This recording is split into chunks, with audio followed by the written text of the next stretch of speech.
এটা অনেক দিনকার আগের ভিডিও। আমরা কৃষ্ণনগরের কালী মন্দিরে পুজো দিতে গিয়েছিলাম।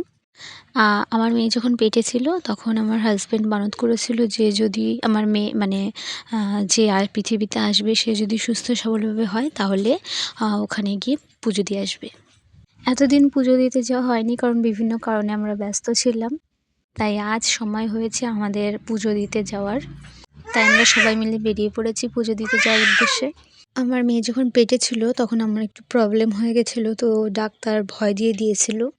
সেই কারণে আমার শ্বশুরবাড়ির সবাই ভয় পেয়ে গিয়ে প্রত্যেকে মানত করেছিল যে যদি সুস্থভাবে হয় তাহলে সবাই যে যার মতো মানত পূর্ণ করবে।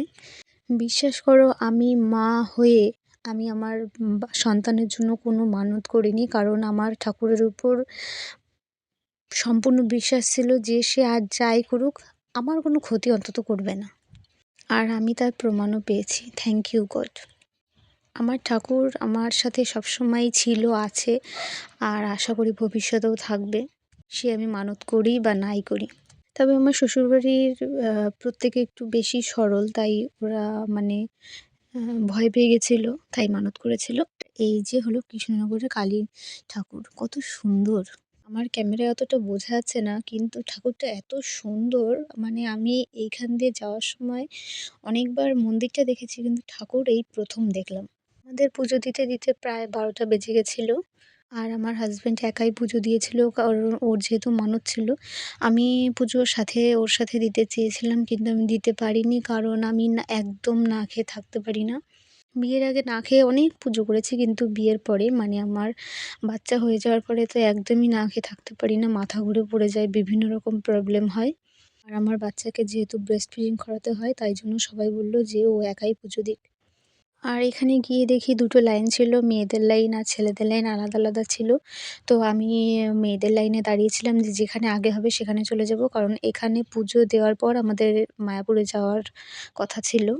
তারপর দেখলাম ছেলেদের লাইনটা কমে আসছে, তাই ওকে ছেলেদের লাইনে দাঁড় করিয়ে দিয়েছিলাম, আর আমি ওখান থেকে চলে এসেছিলাম। আর কি বলবো, ঠাকুরটা না আমার বারে বারে শুধু দেখতে ইচ্ছা করছিল, এত সুন্দর ঠাকুরটা। যেহেতু আমার মেয়েকে নিয়ে মানে মেয়ের নামে মানত করা, তাই মেয়েকে নিয়েই পুজোয় বসতে হতো। ফল ফুল যা ছিল সব দিয়ে দিল ব্রাহ্মণকে, আর তারপরে ব্রাহ্মণ আমাদের পুজো আরম্ভ করা শুরু করে দিল। এখানকার ব্রাহ্মণ অনেকটা টাইম নিয়ে পুজো করছিল, আমি দেখছিলাম, খুব ভালো লাগছিল। বেশি টাইম নিয়ে পুজো করার কারণে আমাদের মায়াপুরে যেতে ভীষণই দেরি হয়ে গেছিলো। যাই হোক, ব্রাহ্মণ কীভাবে পুজো করছিল সেটা আমার দেখতে খুব ভালো লাগছিল, তাই সেটা ক্যামেরাবন্দিও করে নিয়েছিলাম। আর এই যে হলো মা, কত সুন্দর তাই না?